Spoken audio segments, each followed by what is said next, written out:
शिक्षण को प्रभावी बनाना भी एक कला है। अक्सर देखा गया है कि किसी विद्यालय में एक शिक्षक बच्चों को बहुत प्रिय होते हैं, जबकि उसी विद्यालय के कोई दूसरे शिक्षक उनकी अपेक्षाकृत कम। इसके पीछे सबसे महत्वपूर्ण कारण है कि शिक्षक के शिक्षण का प्रभाव और बच्चों के प्रति स्नेहपूर्ण व्यवहार। प्रभावी शिक्षण से ही एक शिक्षक कक्षा में लोकप्रिय बन पाता है। बच्चों के सर्वांगीण विकास में एक शिक्षक की अत्यंत महत्वपूर्ण भूमिका होती है।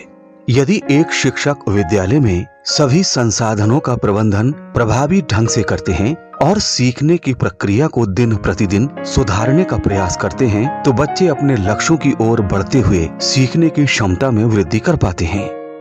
शिक्षण प्रक्रिया को प्रभावी बनाने के लिए ही 3 हस्त पुस्तिकाओं, ध्यानाकर्षण, आधारशिला और शिक्षण संग्रह का विकास किया गया है। कक्षा शिक्षण को प्रभावी बनाने के लिए इन पुस्तिकाओं में हमारे मार्गदर्शन हेतु कुछ बिंदु भी सुझाए गए हैं कि हमें शिक्षण के दौरान क्या करना चाहिए और क्या नहीं करना चाहिए। तो आइए सर्वप्रथम देखते हैं कि शिक्षण को प्रभावी बनाने के लिए हमें क्या करना चाहिए। पहला महत्वपूर्ण बिंदु है शिक्षण योजना। हमें पढ़ाने से पूर्व शिक्षण योजना का निर्माण अवश्य करना चाहिए। शिक्षण योजना के साथ कार्य करने से सीखने सिखाने की प्रक्रिया चरणबद्ध ढंग से चलती है। साथ ही शिक्षक के रूप में हमारा काम भी व्यवस्थित और आसान हो जाता है। दूसरा बिंदु है सभी बच्चों की सहभागिता। हमें अपनी शिक्षण योजना और शैक्षिक गतिविधियों का निर्माण इस प्रकार करना चाहिए कि प्रत्येक बच्चा प्रतिभाग कर सके। सभी बच्चों की प्रतिभागिता सुनिश्चित कराने से सीखने की प्रक्रिया में बच्चों के पीछे छूट जाने की संभावनाएं कम हो जाती हैं। अगला बिंदु है चर्चा परिचर्चा के अवसर। हमें कक्षा में बच्चों के सम्मुख ऐसे अधिक से अधिक अवसरों को उपलब्ध कराना होगा जिनमें बच्चे परस्पर बातचीत कर सकें। हमारा सदैव ये प्रयास होना चाहिए कि कक्षा में बच्चों की क्रियाशीलता शिक्षकों की तुलना में अधिक हो। बच्चे आपस में चर्चा परिचर्चा तो करें ही, साथ ही शिक्षकों से भी वार्तालाप कर सकें। इससे हमारे और बच्चों के बीच का और बच्चों का आपस में संबंध अच्छा होगा। उनकी झिझक भी दूर होगी और वे तर्क वितर्क करके किसी निर्णय पर पहुंचने में सक्षम हो सकेंगे। अगला बिंदु है कक्षा में गतिविधियों के दौरान बच्चों को जोड़ी या समूह में कार्य कराते समय इस बात का भी ध्यान रखें कि समय समय पर बच्चों के जोड़े और समूह बदलते रहें। और हाँ, जोड़ी और समूह में कार्य करते हुए बच्चों का अवलोकन भी अवश्य करना चाहिए। इसका अगला बिंदु है पाठ्य पुस्तकों और कार्य पुस्तिका में दिए गए अभ्यास कार्य को पूर्ण कराना। शिक्षण प्रक्रिया का प्रमुख उद्देश्य है बच्चों के अधिगम स्तर में वृद्धि, और इसका आकलन करने के लिए पाठ्य पुस्तकों और कार्य पुस्तिका में दिए गए अभ्यास प्रश्नों, मिलान, रिक्त स्थानों की पूर्ति तथा अन्य प्रोजेक्ट कार्यों को अवश्य कराएं, जिससे हमें ये ज्ञात हो सके हमने जिस लर्निंग आउटकम की पूर्ति के लिए कक्षा शिक्षण किया है उसकी संप्राप्ति हुई है या नहीं। अभिव्यक्ति के अवसर। हमें बच्चों को कक्षा में और कक्षा के बाहर अभिव्यक्ति के अधिक से अधिक अवसर प्रदान करने चाहिए, ताकि वे अपनी कठिनाइयों, अनुभवों और समस्याओं को खुलकर व्यक्त कर सकें। प्रार्थना सभा, बाल सभा, मीना मंच और विभिन्न सह शैक्षिक गतिविधियों के द्वारा हम बच्चों को ऐसे मंच प्रदान कर सकते हैं जहां वे बेझिझक अपने मन की बात कह सकें। ध्यान रहे, इसके लिए हमें उन्हें अत्यंत सकारात्मक ढंग से तैयार करना होगा। कोई भी नकारात्मक प्रतिक्रिया देने से उनका मनोबल गिर सकता है। अगला महत्वपूर्ण बिंदु है बच्चों को लिखित तथा मौखिक दोनों प्रकार के कार्य करने का अवसर देना। अक्सर देखा जाता है कि कक्षा के कुछ बच्चे मौखिक कार्य में अच्छा प्रदर्शन करते हैं, तो वहीं कुछ बच्चे लिखित कार्य में। हमें इसके बीच एक संतुलन स्थापित करते हुए यह प्रयास करना चाहिए कि बच्चे इन दोनों विधाओं में पारंगत हो सकें। अगला बिंदु है सराहना करना।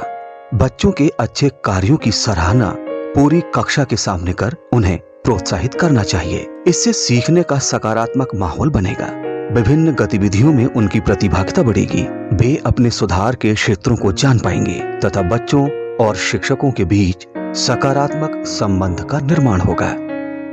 इसका अगला बिंदु है सकारात्मक फीडबैक। बच्चों के कार्यों का आकलन करने के बाद उनकी त्रुटियों पर सकारात्मक फीडबैक देना चाहिए। इससे बच्चों को प्रोत्साहन मिलता है और वे अपनी गलतियों को सुधारने की दिशा में स्वयं उत्साहित होकर प्रयास करते हैं।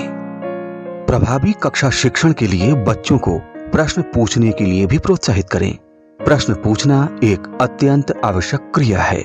बच्चे जिज्ञासावश प्रश्न पूछते हैं और हमें उनका उत्तर सहज और सरल रूप में देना चाहिए।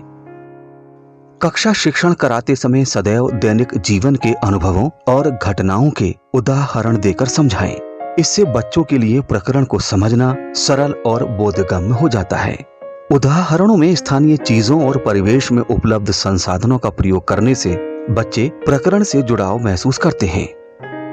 कक्षा शिक्षण को रोचक, सहज और प्रभावी बनाने के लिए हमें अपने कक्षा शिक्षण के दौरान उपयुक्त शिक्षण अधिगम सामग्री का प्रयोग भी करना चाहिए, जिससे बच्चों का सीखना रुचिकर और अधिगम स्थायी हो सके। टीएलएम के प्रयोग से कक्षा जीवंत हो उठती है।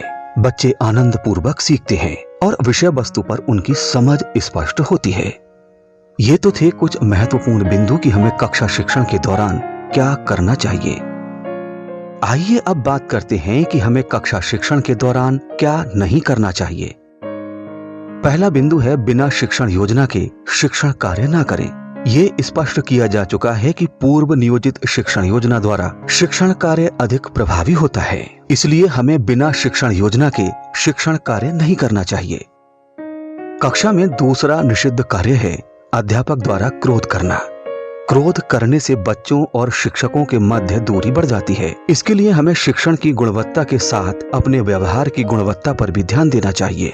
क्रोध में कभी कभी हमारे मुंह से ऐसे अनचाहे संदेश बच्चों तक पहुंच जाते हैं जिनसे उनकी मानसिक स्थिति प्रभावित हो सकती है। इसलिए कक्षा में कभी क्रोध नहीं करना चाहिए।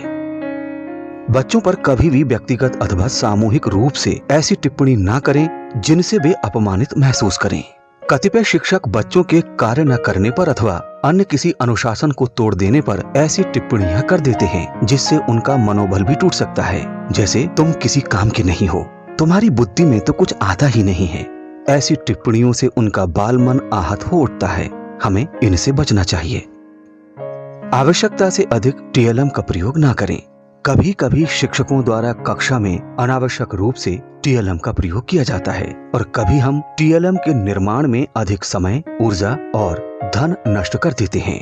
टीएलएम का प्रयोग करते समय हमें इस बात का ध्यान रखना चाहिए कि वे विषय वस्तु से जुड़े हों, आसानी से परिवेश में उपलब्ध हों तथा बच्चों के कंसेप्ट को क्लियर करने वाले हों, न कि मात्र साज सज्जा का सामान हो। किसी बच्चे को संपूर्ण कक्षा के सामने मजाक न बनने दें। शिक्षक होने के नाते ये हमारा दायित्व है कि हमारी कक्षा का प्रत्येक बच्चा हमारे साथ सुरक्षित महसूस करे। अन्य बच्चों द्वारा किसी भी बात जैसे यूनिफॉर्म, साफ सफाई, शैक्षिक स्तर या खेल में हार जीत को लेकर किसी बच्चे का मजाक न उड़ाने दें, बल्कि उन्हें प्यार से समझाएं। बच्चों को कभी भी अस्पष्ट निर्देश न दें। शिक्षकों द्वारा कक्षा में बच्चों को मौखिक तथा लिखित रूप से जो भी निर्देश दिए जाएं, चाहे वो शैक्षिक गतिविधियों से संबंधित हों या सह शैक्षिक गतिविधियों से, वे पूर्णतया स्पष्ट और पारदर्शी होने चाहिए और बच्चों को विषय वस्तु को स्पष्ट करने वाले हों, ताकि बच्चों को किसी भी प्रकार की असमंजस और दुविधा की स्थिति का सामना न करना पड़े। किसी भी कार्य को करते समय होने वाली गलतियों पर बच्चों को हतोत्साहित न करें। कक्षा शिक्षण करते समय और कक्षा के बाहर किसी भी अन्य गतिविधियों में प्रतिभाग करते समय यदि बच्चों से कोई गलती हो जाए तो उन्हें हतोत्साहित बिल्कुल न करें। प्रश्न पूछने पर भी उन्हें हतोत्साहित नहीं करना चाहिए। कभी कभी शिक्षक कक्षा में अधिक प्रश्न पूछने वाले बच्चों को उद्दंड या समस्यात्मक बालक की संज्ञा दे देते हैं। बार बार प्रश्न पूछने वाले बच्चों को डांटकर बैठा भी दिया जाता है। ये सर्वथा अनुचित व्यवहार है। हमें बच्चों को प्रश्न पूछने के लिए प्रेरित करना है, न कि हतोत्साहित। हमारा कोई भी कार्य एवं व्यवहार शिक्षक के आचरण, शील, गरिमा और मर्यादा के विरुद्ध नहीं होना चाहिए। शिक्षक सिर्फ बच्चों के लिए शिक्षण कार्य नहीं करते, बल्कि उनका रोल मॉडल भी होते हैं। हमारा व्यवहार, बातचीत करने का ढंग, पहनावा, विद्यालय के अन्य साथी शिक्षकों से व्यवहार को देखकर वे प्रेरित होते हैं। अंतिम बिंदु के रूप में हमें ये बात समझनी होगी कि हमें बच्चों के बीच किसी भी प्रकार का भेदभाव नहीं करना चाहिए। इस प्रकार हमें शिक्षण कार्य को प्रभावी बनाने के लिए महत्वपूर्ण बिंदुओं को अवश्य ध्यान में रखना चाहिए और कोई भी ऐसा कार्य नहीं करना चाहिए जिससे हमारे नन्हे मुन्ने बच्चों के मन पर कोई नकारात्मक प्रभाव पड़े। जिस प्रकार माली अपने बगीचे में लगे सभी प्रकार के पौधों की देखरेख करता है, ठीक उसी प्रकार हमें भी अपनी बगिया के नन्हे पुष्पों को समान रूप से पल्लवित होने का अवसर देना चाहिए, ताकि एक दिन उनकी सफलता की सुगंध चारों दिशाओं में फैल सके।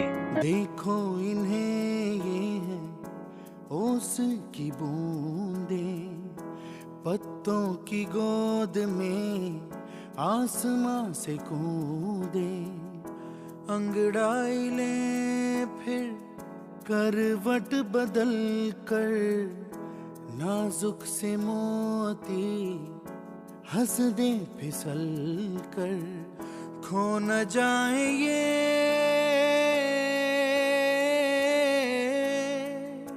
तारे ज़मीं पर।